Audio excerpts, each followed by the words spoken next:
10 seconds left in game 5. Maxey fires. He's got it. Tie game. 8.1 to play. 41 for Maxey. 3 seconds left. Brunson, 2 seconds. Brunson at the horn. It's blocked. Overtime at the Garden.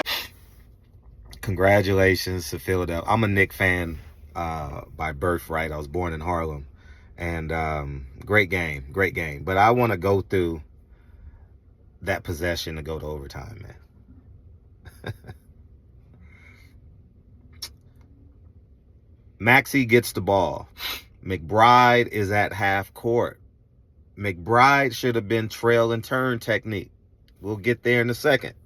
Trail and turn technique. He could be able to see the screen coming. He's basically even with the screen, and he gets picked off by the screen. And Robinson is literally at the three-point line. The man should have been up. You guys, if you guys ever played for me, or if I've ever coached you, you know I am very anal about a high pickup point. The whole game, regardless of what's going on, we up by 20, down by 20. The different levels of intensity, I get it, but I bleed high pickup points, right?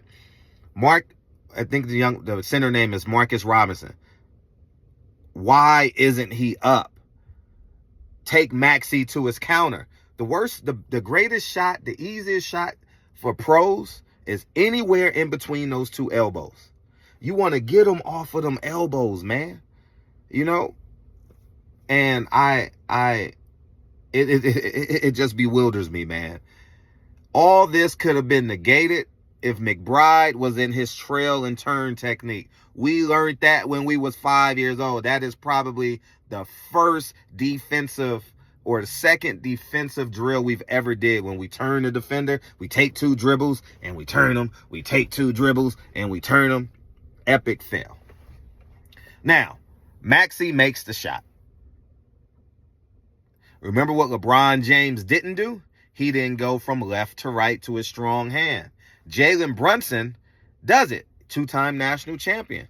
Villanova guard. Jay Wright done a hell of a job with his guards. But what he didn't do is play with pace. He had to play with pace. As you heard, is 8.1 seconds. But what do the defender do? He's in his trail and turn technique. You got to give a little bit. He's in his trail and turn technique. Once he meet that mesh point, you get aggressive, or you turn him if you can. What Jalen Brunson did, what I tell you, can look at Lincoln highlights. All the highlights I have up in Lincoln. There's an imaginary line going north to south on every basketball court. Elbow to elbow. You do not break that line. Fred, what are you talking about? I don't know what you're talking about. As a guard, you do not break that line, because the sideline is the 6th defender. And guess what? It takes your counter away. Are you guys following me? Because Jalen Brunson broke that line, didn't come up on the elbow, it took his counter away, and he had to get to that hurried runner. But we'll get there in a second. I think it's Oubre. I'm not sure who's guarding him. I forgot. But Maxey comes and runs over. Look at Philadelphia's attention to high pickup point and sense of urgency versus McBride and Robinson. Brunson aids them in breaking that line. He should have came straight up. All young guards, do not break that line. When you turn, make sure you turn back. Turn back to the middle. If someone's guarding you, turn back. Do not go against that sideline, because what's going to happen, if they see it in film a lot, they're going to run and jump you. And when you're dealing with great coaches and great players, a great defender is going to keep you on that sideline. And now you're going to have to run your offense from not a position where you want to run your offense, right? And it's going to take a couple seconds off the shot clock. But that's for another video. Now, Jalen Brunson broke that line, so all he has is a runner, because guess what? The 3D guy, the defender stays home. And at that point,